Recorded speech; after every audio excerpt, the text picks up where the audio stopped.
Welcome to the Ethel Coffee Startup School. My name is in Abidjan, which is the capital city of Cote d'Ivoire, last week,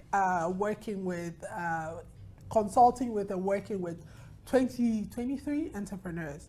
A lot of, so there were about 10 companies or so that were doing the exact same thing, right? So a little background on that, this was more about agricultural technology entrepreneurs. So entrepreneurs that are using technology to deliver agricultural services.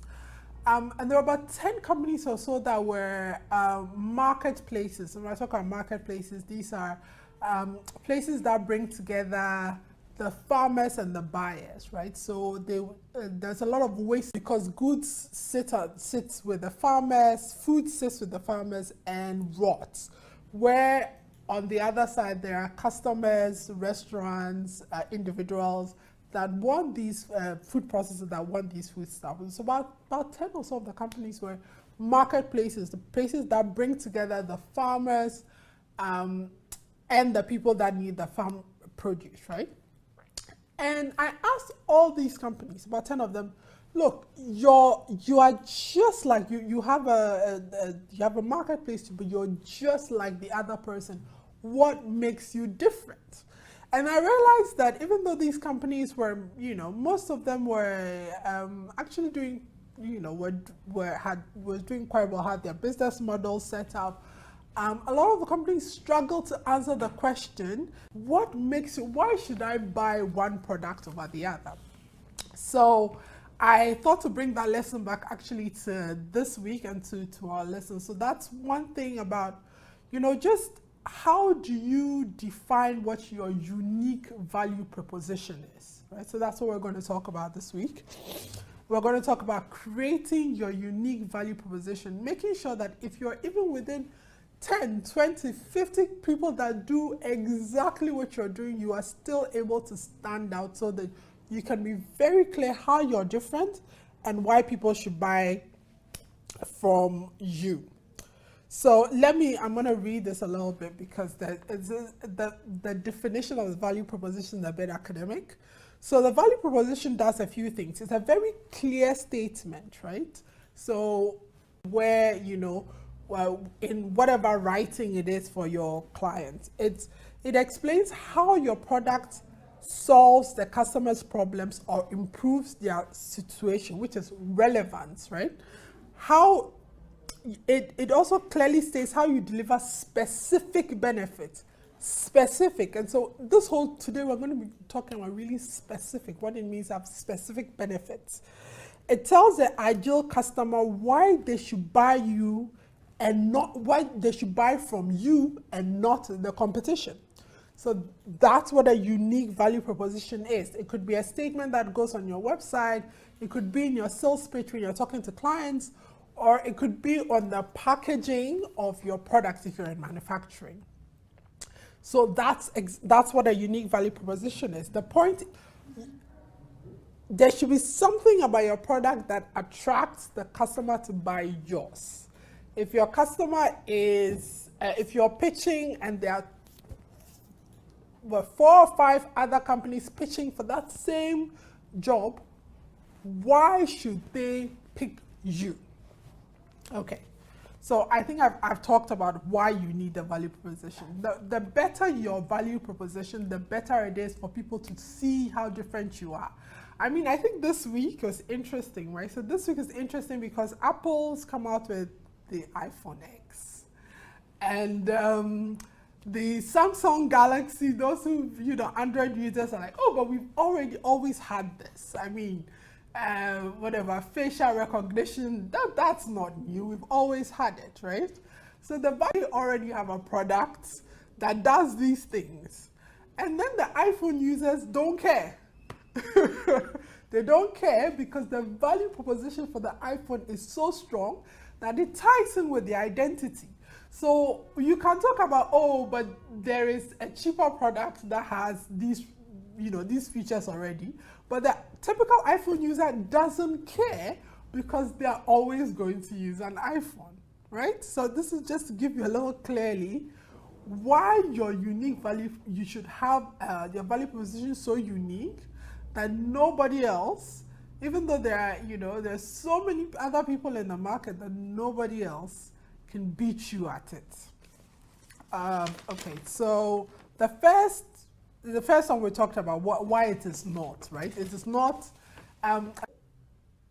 use slogans in their business. So like Nike has just do it. There's MTN has everywhere you go. That's fine. But if your slogans usually and normally, I'll tell you, they usually work for big brands who already have a name out there, right? So just do it. You already know what Nike does. Like if you, I don't know, if there's a company you've never heard of, you don't know what they do, and they just do it, and you look at the products like, what is this? Right? You're not gonna pay attention. So slogans are good, but slogans are good when you have a strong brand and you can actually really do huge marketing. But if you're a startup and you're clear value proposition is maybe a paragraph, maybe a statement, just so that people can read it and be clear on what you do and how you can help their lives. So the first and the second thing is your value proposition must identify the customer benefits, right? So getting very, very specific and leaving little to the imagination, like really specific, like we create professional looking websites in 10 minutes. Like, even if you are dumb, right? Like that makes sense to you, right? We create for you, or we help you create professional looking websites in 10 minutes. Or for my company, Adele Technology, on useless technology. This is a fact, right? It's clear in a way where immediately people are like, okay, I get how, I get the benefit for me.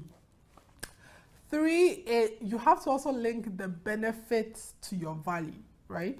So it must describe what your customer gets for the product. Sometimes we entrepreneurs get bogged down with features, right? So the feature of my system is it has, I don't know, overnight automated processing.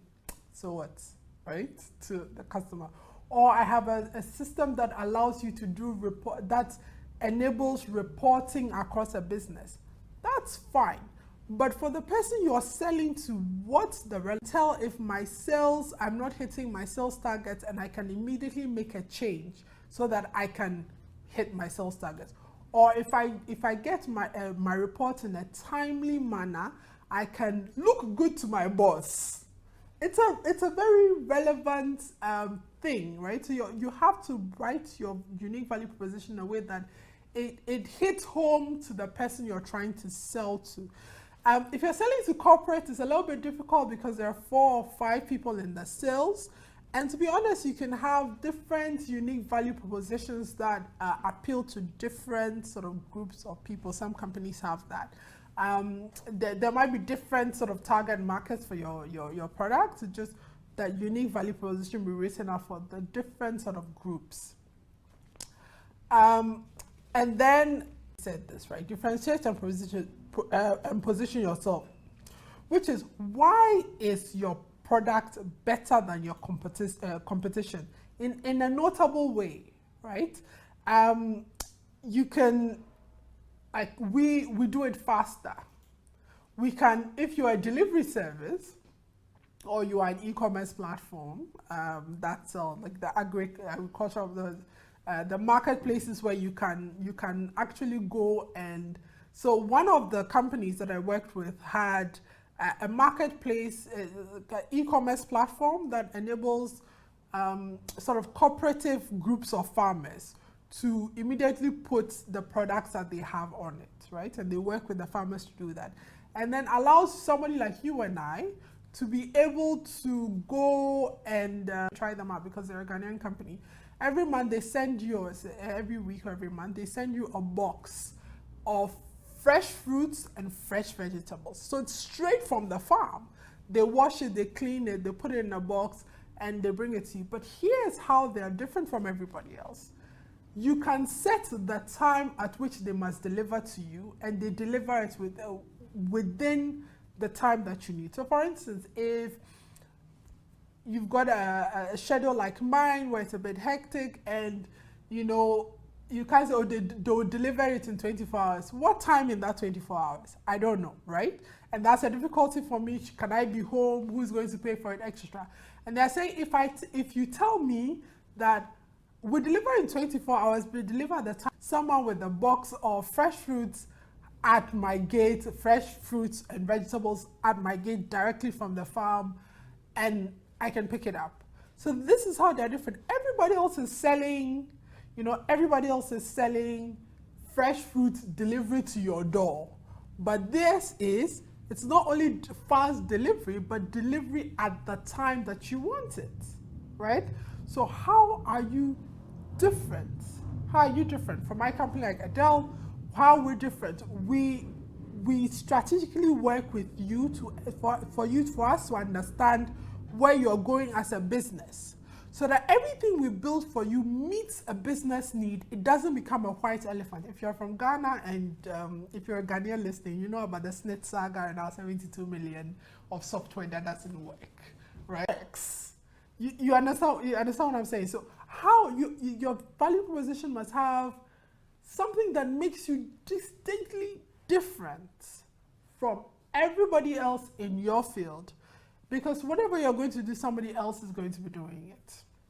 Okay, and now one of the things you must do is, you know, we talked about problem validation. And when we talked about problem validation, we said, go and talk to your customers. And always pay attention to how your customers describe what the problem is, the problem that you're solving, right? So if they're using words like stressed, aggravated, oh, you know, less time, when you're putting together your unique value proposition, you should use the words the clients use in your unique value proposition.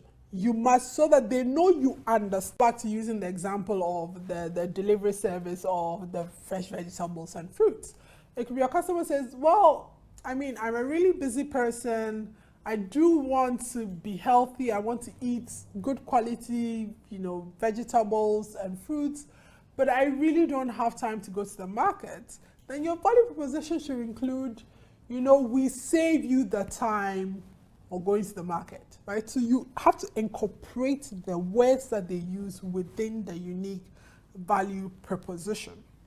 Let me just summarize a little bit. Oh, before I forget. So we're giving away the book, which is the Rebuilding Your Business Models. It's the Harvard Business Review books. You know, I love the Harvard Business Review books. I think at some point we have to switch, but I think I've given away almost all the Harvard Business Review books. Okay, so, and if there's somebody else you want to sort of tag in the comments or share, please do, so that they can be part of the show. Okay, so we've already talked about it. What does a good value proposition have? It should be clear, easy to understand. It must communicate concrete results a customer will get from purchasing your product. Concrete results. It also must say how different you are or better than your competitor. We are faster, we are quicker, you know, that sort of thing. It also, it must avoid hype, right? So this is a miracle product, please, no. No. Like, no. And, you know, you can do that with your taglines, but don't do miracle products and value-added interactions. Those that, you know, value-added, to use business jargons, but you're selling to human beings. Human beings must understand what it is that you're selling. I mean, some people will say, you know, we're value-added within the supply chain vertical. You're just like, what are they saying? You know, like what does your business do? Don't become one of these people. Just be clear. It should be able to, you can read it and understand it in about five seconds. I should be able to read it. My brain doesn't work too much. Right? So there's a different, I mean, again, I have to be clear. There's a different thing around sort of branding and taglines versus unique value proposition. Because unique value proposition is what, when you are in a sales meeting or when you're on your website, it must so clear that when somebody sees it, they know. That's very different from like your brand documents and your sort of your taglines and things like that, which is meant to sort of bring curiosity and draw people to the product, right? So those are very different. What I want to do is to give you a few examples of spaces in which you can sort of do unique value propositions, right? So best quality. So where the best quality, you know, the quality of the product is better than anybody. That's possibly where your unique value proposition is, or best value for money, right? So, and best value for money is not necessarily always about cheap product, but it's best value per the amount of money you're paying, right? So it could be that, you know, where you could be we're the cheapest, it be that we're the most expensive in the market, but what you get for it is higher. So value for money, right? And then luxury and aspiration, right? So it is, you promise the experience of an amazing life, or like you too can be one of the, you know, I think Mauritius as an island, that's something really good about this. Like you too can enjoy like an exotic holiday, something like that, right? So at a good price. And so as a country, I think Mauritius does a really good job. Actually, they are, I'll talk about them at some point, but they're a country that I think everybody in the country, and I've been there a couple of times, I met the president, she's an amazing woman. Everybody from the president to why you should come and do business in Mauritius. It's amazing. I love it. They're always like, we are tax free, and if you spend this, if you come and put your headquarters in Mauritius, these are the benefits, these are the tax benefits to your company. These are the things that it opens up. Like almost everybody I've met in Mauritius can explain that. That's an amazing brand, an amazing unique value proposition. And then it is, either you are a must-have, right? So you're we're a critical aspect of what you do. Like for instance, maybe your tax, right? You're a must-have. You provide tax services. So you know that so you can either sit in one of those, there are more verticals that you can do, but you can either do value for money, you can do best quality, you can do luxury aspiration, you can be a must-have, you can do time, right? So we're the fastest, we're the cheapest. Those are all but you also have to be very specific. If you are the fastest, like how fast are you, right? So a panther is fast, right? It's one of the fastest animals. It's fast, but Usain Bolt is also fast. So how fast are you? Things like that, just be very clear. So let me give you examples of companies that I think do a really good job with their value proposition. I've gone to a couple of websites and I've seen there's a company built for developers. Simple. If you're a developer, you get it, right? If you're a developer and you're building an e-commerce platform or whatever for your clients, and you need to integrate with payments, when you go to that website and you see it, they are built it specifically for developers. Simple, right? Or Dollar Shave, which is a shaving thing. It's a US company. Say a great shave for a few dollars. Great shave for a few dollars. Like simple. Really. That they've right there. When you see right there, you know what they're offering you. Or there's one which is an accounting system, which I find really, really good. It's like small business account. If you're not an accountant and you're struggling with accounting, you're a small business, all that's right there, right? Right there, you have everything that you need. So we've gone through how to put together, create a unique value proposition, why you need a unique value proposition, so that Immediately somebody sees your product, talks to you, that they know immediately what you're offering and how you're different. It should not be a tagline. It should not be a just do it. It should not be a really vague. It should not be vague. It should be very, very clear. You should be very clear about your benefits. I'm going through quite quickly. You should be very clear about your benefits, and you should link the benefits to real value. So if you have 10 features on your website, if you have 10 features, person that's buying it, I don't know, you could, if you're selling soap, is it like softer skin? I don't know. You know what I mean. So like real value to the people. And then you must differentiate and position yourself. So how are you different from your competitors? Why should people buy you? So there's a lot of noise, sorry. Why should people buy you over the other person? Thank you for being part of the Ethel Coffee Startup School. Sell it to them.